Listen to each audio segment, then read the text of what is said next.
বেলা, আজকে আমি খেলবো না। আজকে আমার মা অনেক মজার মজার পিঠে বানিয়েছে। বাড়িতে গিয়ে পিঠে খাবো। কি? তুই পিঠে খাবি? আমার না খুব পিঠে খেতে ইচ্ছে করে। মাকে কতদিন ধরে বলছি, মা আমার পিঠে বানিয়েই দিচ্ছে না। ও তাই? তাহলে তুই আমার সাথে আমাদের বাড়িতে যাবি। আমার মাকে বলবো তোকে যেন পিঠে দেয়। টিঙ্কু আর বেলা তারা তাদের বাড়িতে যায়।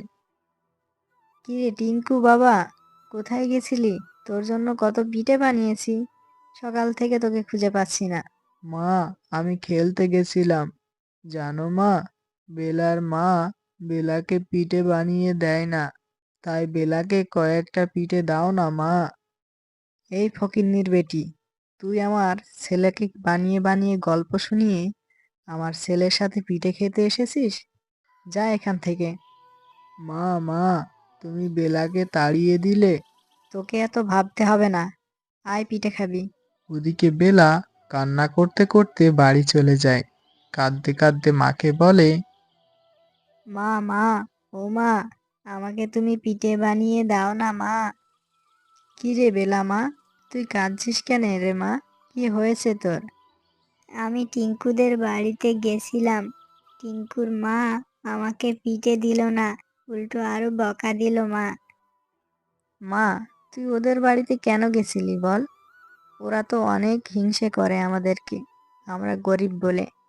আর কখনো ওদের বাড়িতে যাবি নে।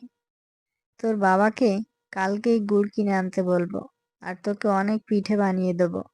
তুই এখন চুপ কর মা। কই গো, আমাদের বেলা মা পিঠে খাবে বায়না ধরেছে। আজকে মেয়েটা টিঙ্কুদের বাড়িতে গিয়েছিল। টিঙ্কুর মা পিঠে বানিয়েছে, আর মেয়েটাকে অপমান করে তাড়িয়ে দিয়েছে।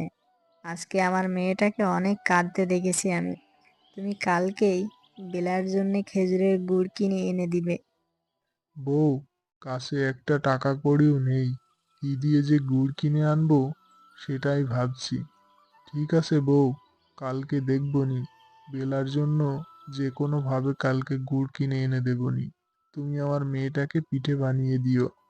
পরের দিন সকালে বউ, আমি তাহলে কাজের সন্ধানে গেলাম। তুমি মেয়েটাকে দেখে রেখো। আচ্ছা ঠিক আছে যাও। এই বলে শেয়াল কাজের সন্ধানে গেল। সারাদিন ঘুরোঘুরি করে কোনো কাজ পেলাম না। মেয়েটার জন্য গুড় কি দিয়ে কিনবো, আমি সেটাই তো ভাবছি। যাই, এইভাবে আর হবে না। আমাকে এবার চুরির পথ বেছে নিতে হবে। এই কথা বলে শেয়াল চুরি করতে গেল। আরে, মুরগি তো অনেক আছে।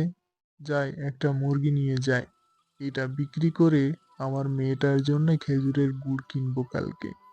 শিয়াল যেই মুরগি ধরতে যাবে, সেই সময় মুরগির শব্দে শিয়ালকে ধরে ফেলে, আর শিয়ালকে আচ্ছা মতো মারধর করে। মারতে মারতে শিয়াল এক সময় মারা যায়।